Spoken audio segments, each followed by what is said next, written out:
Benda ni berfungsi sebagai apa? Ini tempered glass. Kita panggil TV screen protector lah. Kalau yang aku punya ni saiz 5mm.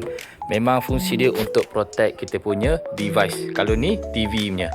Kalau yang dekat phone tu sama je fungsi dia untuk protect screen.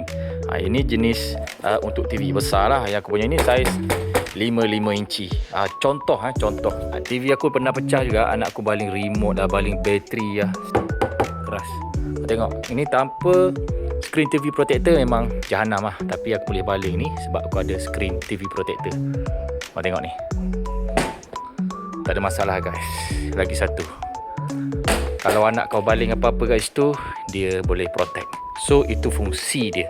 Harga dia memang keras sebab dia memang keras guys. Memang protect betul. Daripada kau beli TV ribu-ribu, baik kau beli sekali je TV, tapi kau tambah dengan benda ni.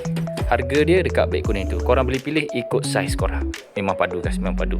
Aku dah pakai almost 3 tahun. Tengok aku baling tadi kan, tak pecah kan, tapi memang ada kesehentakan. Nampak bila kau tutup TV je. Kalau kau pasang TV memang takkan nampak. Memang kau lain TV macam biasa je lah. Okay, sekarang kita tutup TV. Korang tengok ini semua kesehentakan. Kesehentakan dia banyak ni. Ini kalau tak ada screen TV protector, nampak ni kesehentakan dah calar. Okay, banyak lah. So maknanya benda ni tak selamat tanpa ada screen TV protector yang macam ni. So kalau korang nak kan, aku sangat recommend kau ambil lah. Daripada kau menyesal nanti.